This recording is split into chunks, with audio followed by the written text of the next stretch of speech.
মালদা বা দক্ষিণ দিনাজপুরের আশেপাশে যাদের বাড়ি তারা এই জায়গাটায় কিন্তু একবার অবশ্যই গিয়ে ঘুরে এসো, নইলে বিশাল বড় একটা সুযোগ হাতছাড়া হয়ে যাবে। এবার বলে দিই সুযোগটা কিসের, সেটা হলো প্রকৃতি মাকে উপভোগ করার। এই জায়গায় না গেলে হয়তো বুঝতেই পারতাম না যে বাড়ির কাছেই আরশিনগর রয়েছে। বাড়ির কাছে আরশিনগর কেন বলছি সেটাই এবারে বলে দিই। আমার বাড়ি দক্ষিণ দিনাজপুরের গঙ্গারামপুরে, আর আজকে যেই জায়গাটায় যাচ্ছি সেটা হলো মালদার কিছুটা আগেই। আমার বাড়ি থেকে মোটামুটি 60 থেকে 65 কিলোমিটার কিংবা তার একটু বেশি দূরে। জায়গাটায় গিয়ে আমি না প্রকৃতির প্রেমে পড়ে যাই। প্রকৃতি মাকে যে সুন্দর বলা হয় তার পেছনে কিন্তু এই জিনিসগুলো খুব ম্যাটার করে। প্রকৃতির সৌন্দর্যের উপর কিচ্ছু নেই। আমরা যতই মেকআপ করি না কেন আমরা প্রকৃতির থেকে পিছিয়েই থাকবো। যাই হোক, এবার কোথায় যাচ্ছি বলে দেই। যাচ্ছি হলো ভাটরা বিলে। মালদা টাউনের কিছুটা আগে, অর্থাৎ মালদা স্টেশন রোড থেকে ভাতের বাঁ দিক দিয়ে একটা পকেট রুট চলে যায়, সেখানে আমরা গাড়ি নিয়ে চলে যাই। কিছুটা দূর যাওয়ার পর দেখি এরকম ক্রাউডেড একটা এরিয়া। বুঝে যাই যে ভাটরা বিল এটাই, কারণ এত লোকজন এখানে কি কারণে বসে আছে সেটা বুঝতে পেরেছি। প্রকৃতির এত প্রশংসা কেন করছি এবারে তোমরা দেখে নাও। এই রকম রূপ দেখে কি প্রশংসা না করে পারা যায়? সত্যি মানে নিজেকে এতটা ব্লেস ফিল হচ্ছে যে প্রকৃতি মায়ের কোলে আমরা বসবাস করছি আর এত সুন্দর সুন্দর জিনিস দেখতে পাচ্ছি। যতই প্রশংসা করব ততই কম। জায়গাটা এতটা সুন্দর। দিনটা ছিল রবিবার, খুবই বোরিং ফিল হচ্ছিল, তাই হঠাৎ করে গিনির বাবা আর আমার এক ভাসুর প্ল্যান করে যে ভাটরা বিলে যাবে। আমরাও টোটালি আনএক্সপেক্টেড। খুব বিরক্ত বোধ হচ্ছিল যখন গাড়িতে করে যাচ্ছিলাম, তবে প্রকৃতির এমন রূপ দেখে সমস্ত বিরক্তি সেকেন্ডের মধ্যে উধাও হয়ে যায়। এই ভাটরা বিলে গিয়েছিলাম আমি, গিনির বাবা, আমার এক মাসি শাশুড়ি, তার ছেলে আর ছেলের বউ, আরেকটা মাসি শাশুড়ির ছেলে আর আমার দাদু শ্বশুর। সবাই মিলে গিয়েছিলাম আমাদের গাড়ি নিয়ে। সেখানে গিয়ে তো মানে টোটালি পাজেলড। এমন কিছু নেই যে সেখানে নেই।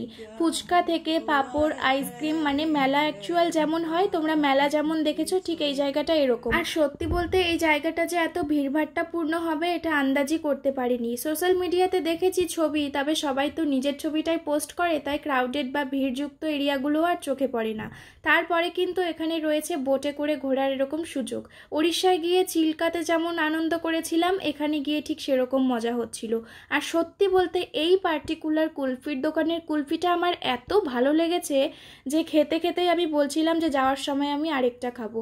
সবাই কুলফি খাচ্ছিলাম, আমি, মাসি, শুধু গিনি বাদে। তারপরে গিনির জন্য একটু খেলনা, বেলুন টেলুন নিয়ে চলে যাই লেকের মতো বিলটা উপভোগ করতে। এতটা সুন্দর ভিউ, মানে জাস্ট ভাবনারও বাইরে। আমি তো ওখানে পৌঁছেই কুলফিটা খাওয়ার পর সাথে সাথে বিভিন্ন রকম ভিডিও শ্যুট করতে ব্যস্ত হয়ে পড়েছিলাম। এই সুযোগ হাতছাড়া কিছুতেই করা যাবে না। বিভিন্ন রকম টেক নিই, তারপরে আর কাদা জলের পরোয়া না করে সুন্দর হিল জুতো পরে কাদার মধ্যে নেমে পড়ি লাফালাফি করতে।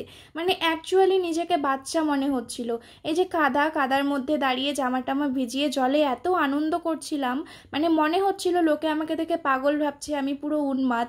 তবে এই রকম সুন্দর জিনিস উপভোগ না করলে না জীবনভর আফসোস থাকবে। এই যে কিছু স্মৃতি থাকলো, এটা দেখেই কিন্তু অনেক দিন ফিল করতে পারবো যে হ্যাঁ, প্রকৃতির এরকম সৌন্দর্যকে উপভোগ করেছি। যাই হোক, এই জায়গাটা সম্পর্কে অনেকটা বিস্তারিত বললাম তোমাদেরকে। তোমরা কিন্তু অবশ্যই একবার যেও। যাদের বাড়ি গঙ্গারামপুর বা বালুরঘাট আশেপাশে রয়েছে তারা কিন্তু একটা পুরো দিন ওখানে কাটিয়ে আসতে পারো। আমরা যাওয়ার পর দেখি স্কুল বাস দাঁড়িয়ে আছে, অর্থাৎ স্কুলের বাচ্চাদেরকে কিন্তু অফ ডেতে পিকনিকে নিয়ে গিয়েছে টিচার আর প্যারেন্টসরা মিলে।